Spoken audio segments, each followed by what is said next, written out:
Hey guys, it's been a little bit since I made a video. I do this every time, I know, but I actually tried to record this a while ago and it just wasn't coming out right.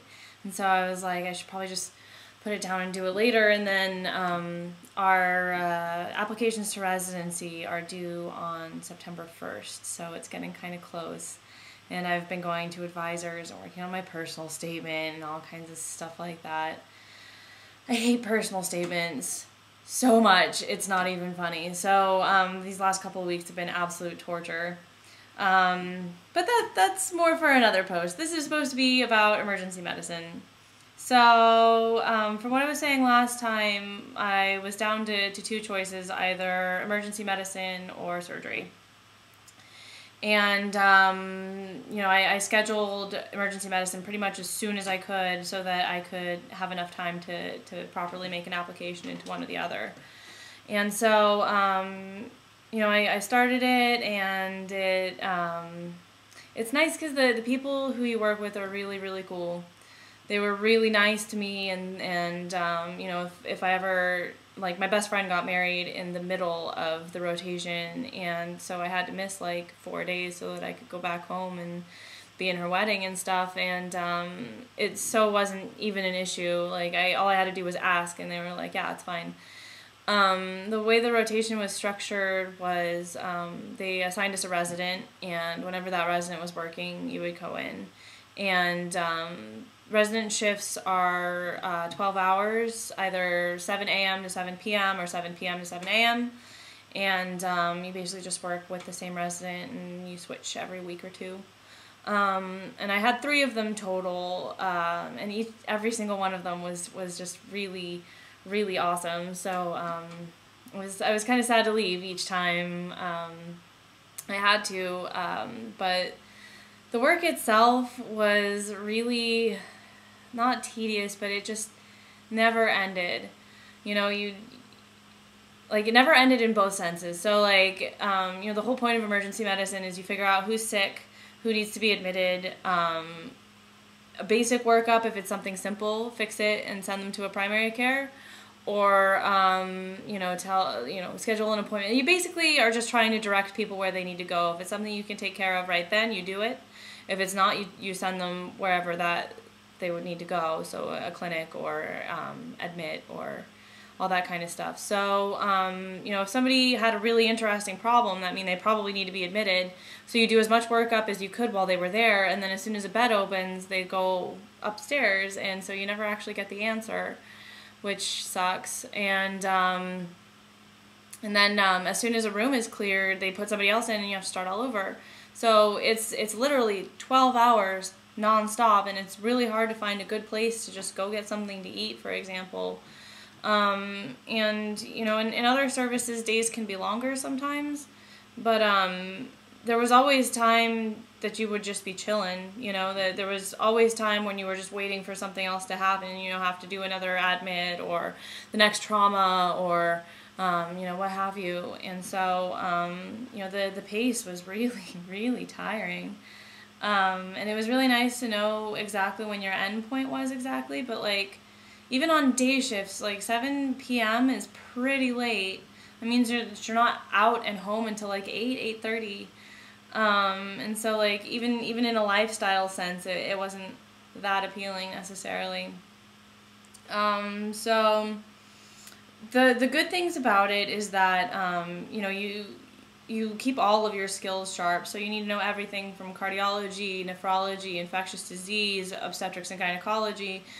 You need to know when a surgical consult needs to be called. You need to be able to handle codes and trauma and suturing. There's a lot of procedures, a lot of abscess, incision and drainages, which I think are really fun, even though they're gross.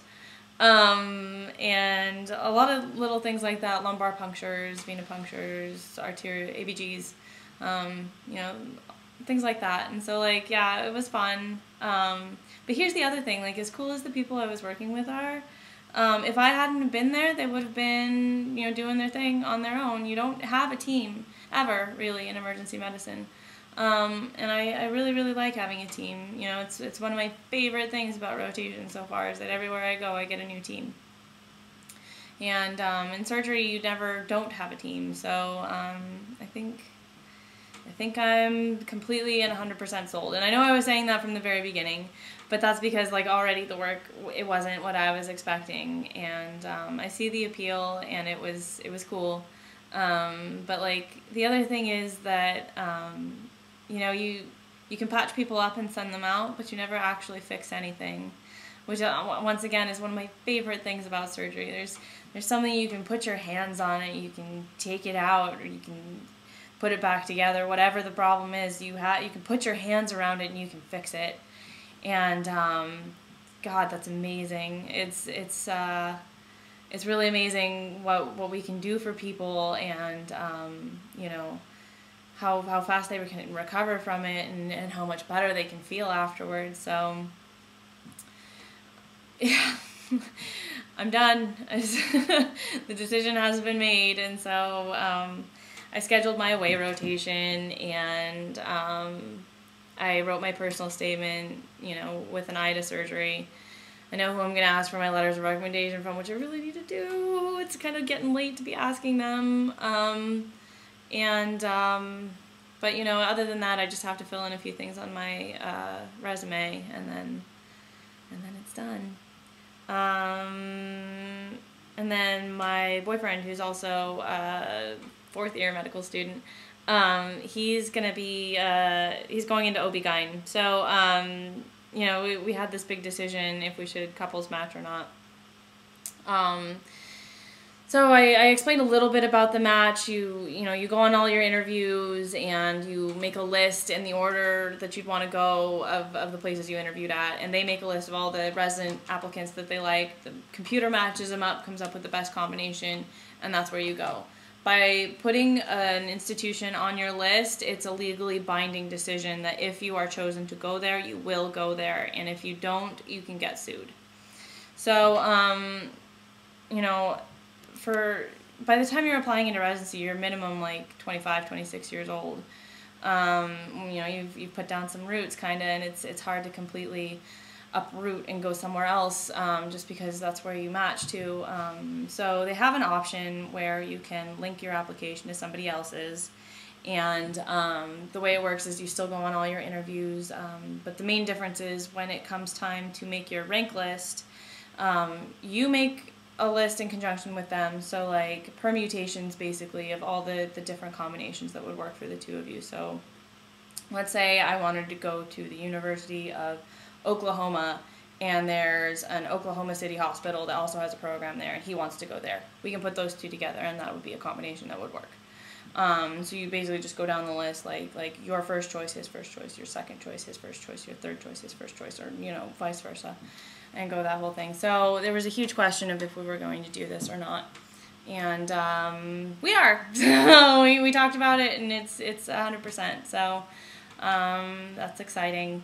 And it was also a big stressor, you know, if we are actually going to do that, because you know, it makes you a little bit less appealing to residency programs. Because, you know, even if you really like them and they really like you, if your partner doesn't get into a place in the area that's on your list, then you still won't be going there, and places really like to get the residents that they want. So if there's a chance that they might not get you even though they want you, that's a mark against you. So that means I'm going to have to apply to more places and go on more interviews, and the entire rank list process is a huge headache from what I hear from everybody who's gone through it, but hopefully this dude is worth it. So that's everything. No emergency medicine. I'm a surgeon, and I'm in neurology right now, so I'll try to make that video in the next week or so. I have one more week of it after this one, take my shelf, and then I'm back in surgery, so I really need to do it before the next rotation starts. I hope everybody's doing great, and I'll see you in a little bit. Have a good one.